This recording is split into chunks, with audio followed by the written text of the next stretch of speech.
Thank you guys for coming together on such short notice. Obviously, given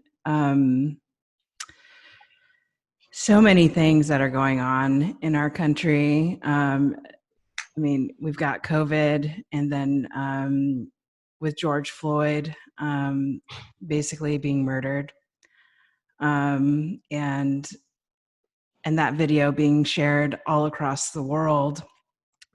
Talking with Lily, she emailed me, and we shared similar sentiment on the bigger picture and using this platform and your voices to be able to share your experiences, and not only that, your knowledge, and to help build a better future for all of us going forward.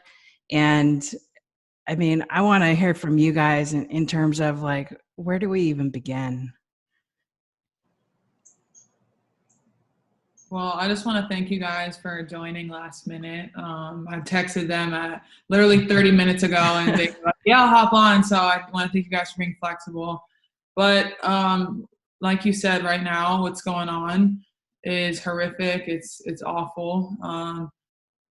So many innocent lives have been taken, been the victim of, police brutality and unjust treatment. And that, I feel like, people, yes, we're acknowledging that right now, but it's just so much deeper than that.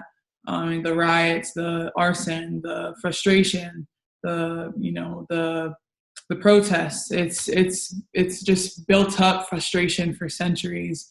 So I just want to put that out there and kind of drive the conversation with that. I mean, you guys can share your stories as well, but for people to understand that, I think is really important.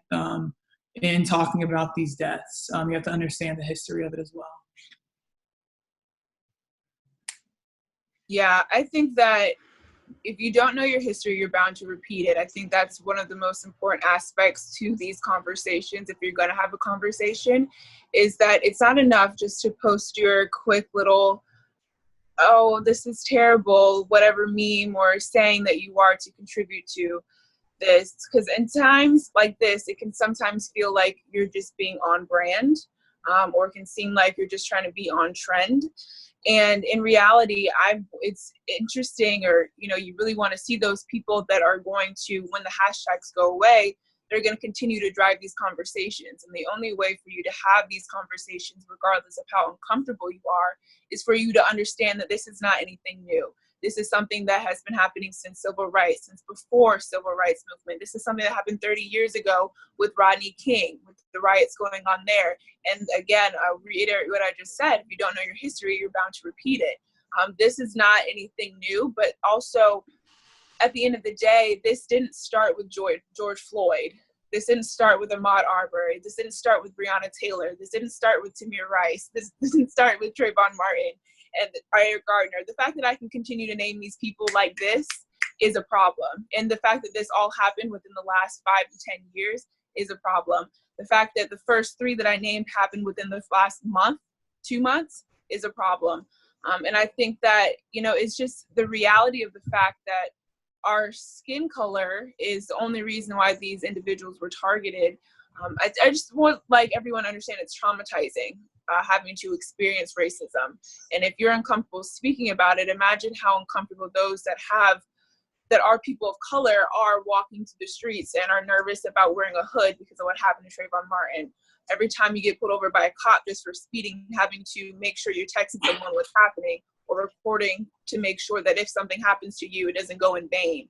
These are luxuries that non-people of color have every single day, to where Black Americans in this country have to have those conversations from the time we have to walk to the bus stop by ourselves, right? 6 years old, we're having conversations of what to do if someone stops you.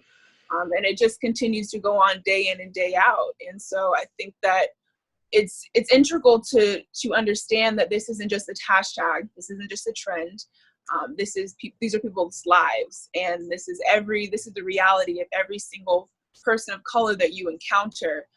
And for you to want to be of assistance and to be an ally, you need to understand that. You need to educate yourself on that and continue to have those conversations with those that may not see or not be in contact with Black Americans every single day.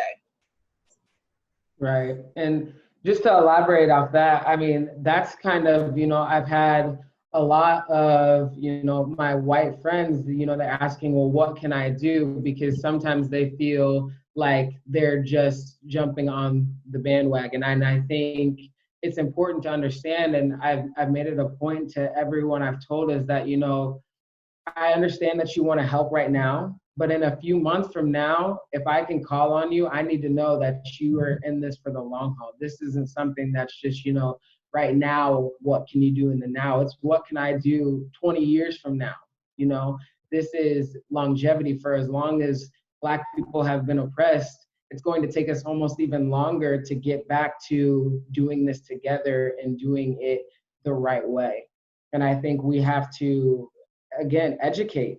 That's probably the biggest piece of all of this, is making sure that people understand what is happening every day, and understanding that there are ways to change. And having those hard conversations with people who might not encounter Black people every day, I think is the biggest part. Because, I mean, I know from like where I come from, there's kids that grow up in small towns and they've never met a Black person until they get to college. And so they don't understand, they were never taught. So it really starts at home. Parents educating their kids and understanding to love one another, treat the people that you see equally. It really does start at home, because, again, a lot of people just have never had to be taught about other races. So just educating and getting comfortable with being uncomfortable and talking about the topic. So I guess the only thing I'm not gonna repeat anything anybody said, because they're all spot on. But I think one of the main things is, if you you don't want to look back at this and as a parent, as an adult, looking back on it and be like, oh yeah, I posted something, or I told one of my friends I love them. If that's all you did, you're gonna feel like you want to be able to tell people that you are a part of that change. You are a part of the change that is happening today. So I mean, and I think that's kind of an incentive for people, for non-Black people, to be a part of it, which is, I don't necessarily think that's the reason people should be doing this, but I do think that if you tell them to be a part of something more than just part of a fad, they'll be like, okay, and then they'll actually, not for the right reasons, but they'll actually educate themselves. They'll actually start informing themselves about these things, and not just asking Black people, but actually being interested and going after these problems themselves.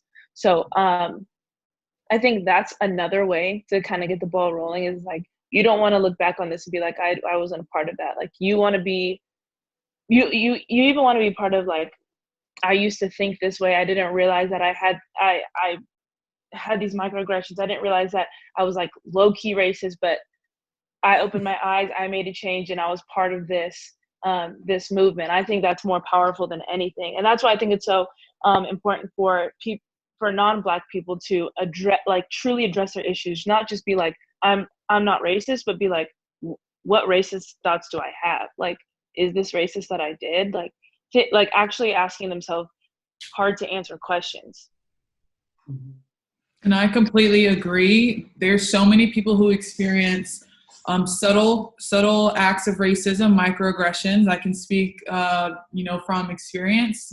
I went to high school in a predominantly white high school, kind of in the country. If you walk outside, you're going to see cows in the field.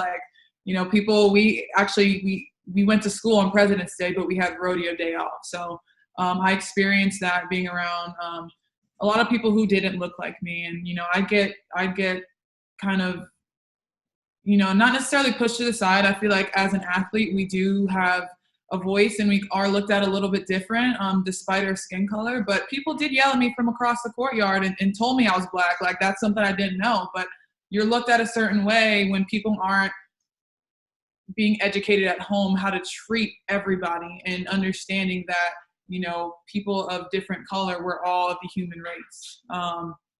But I think too, you know, not only educating at home, but understanding that it's an issue in our institutions. Like, the police were put in place in the earlier years in order to bring slaves back to, and you know, I'm getting really intense with this conversation, but police were put in place in order to bring slaves back to their slave owners.